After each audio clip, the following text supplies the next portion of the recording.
Stories that stay. चुप्पी के उस पार, बियॉन्ड द साइलेंस। निधि श्रीवास्तव की शादी 2015 में हुई थी।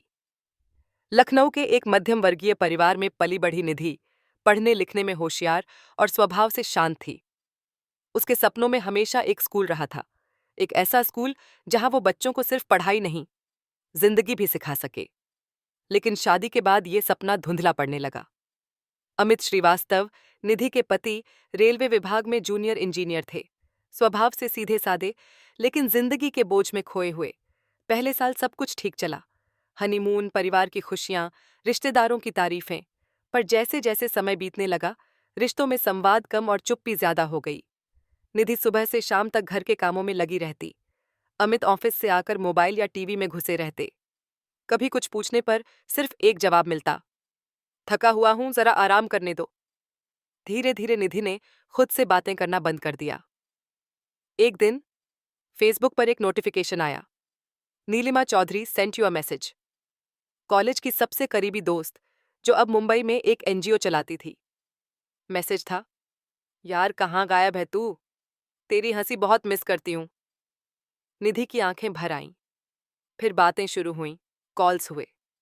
नीलिमा को जब निधि की जिंदगी का हाल पता चला तो उसने सीधा कहा, अब बहुत हो गया निधि, तुझे बाहर निकलना होगा। मैं तुझे लखनऊ के एक एनजीओ में रेफर करती हूँ, बच्चों को पढ़ाने का काम है, वही जो तुझे पसंद है। जा, इंटरव्यू दे। निधि डरती रही, लेकिन इंटरव्यू देने चली गई। इंटरव्यू में निधि ने अपनी बातों से सबका दिल जीत लिया। अगले हफ्ते से उसने काम शुरू कर दिया। पहले दिन वो बच्चों के बीच थी, कुछ जूते बिना, कुछ भूखे पेट, लेकिन आंखों में चमक लिए हुए। निधि को लगा जैसे उसकी आत्मा फिर से सांस ले रही हो। अमित को उसने नहीं बताया। हर दिन वो थोड़े पैसे छुपाकर ऑटो लेती, 2 घंटे पढ़ाती और लौटकर फिर वही गृहिणी बन जाती। लेकिन अब उसकी आंखों में रोशनी थी। एक शाम अमित ने पूछा, थक गई लगती हो, कुछ हुआ क्या? निधि ने सिर हिलाया, नहीं सब ठीक है। एक दिन अमित को निधि के बैग में बच्चों की ड्राइंग्स मिली। फिर जब उसने एनजीओ से आए एक कॉल को उठा लिया तो सारा राज खुल गया। घर बस में पहली बार ऊंची आवाजें हुईं। अमित गुस्से में बोला, मुझसे छुपाकर ये सब क्यों कर रही थी? निधि की आंखों में आंसू थे, लेकिन आवाज में दृढ़ता थी। क्योंकि जब बताया था तब तुमने सुना नहीं था। तुम्हें तो लगता है खाना बना दूं, घर साफ रखूं, बस यही काफी है। लेकिन मैं सिर्फ बीवी नहीं, एक इंसान भी हूं। अमित चुप रह गया। वो पहली बार निधि को ऐसे बोलते देख रहा था। अगले दिन अमित ने पहली बार निधि से पूछा, तुम्हें वो काम अच्छा लगता है? निधि ने आंखों में चमक के साथ सिर हिलाया। और फिर पहली बार अमित ने मुस्कुराकर कहा, फिर करो, और जो भी मदद चाहिए बताना। वो दिन निधि के लिए एक नए जन्म जैसा था।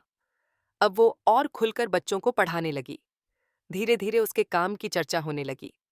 महिलाओं की एक छोटी क्लास भी उसने शुरू की, जहां वो उन्हें सिलाई, कंप्यूटर और आत्मनिर्भर बनने की ट्रेनिंग देती थी। 2022 में निधि ने अपना खुद का कम्युनिटी स्कूल खोल लिया, प्रेरणा केंद्र। अमित ने उसकी सेविंग्स से मदद की और दोनों मिलकर बच्चों के लिए एक प्यारी सी जगह बना सके। अब वहां हर दिन 50 से ज्यादा बच्चे आते और पास की बस्तियों से महिलाएं भी। अमित अब कभी कभी बच्चों को कहानियां सुनाता और निधि चाय बनाकर सबको पिलाती। चुप्पी से बाहर एक बार एक लड़की ने निधि से पूछा, मैडम, आपको डर नहीं लगा था घर से बाहर निकलने में? निधि ने मुस्कुराकर कहा, डर तो था, लेकिन खुद को खो देने से ज्यादा डर किस बात का लगे। शुरुआत चुप्पी से हुई थी, लेकिन अंत हौसले से हुआ। क्योंकि जब औरत अपनी आवाज सुनना सीख जाती है तो पूरी दुनिया उसकी कहानी बदलने लगती है। Please like, share, and subscribe our channel for more interesting stories.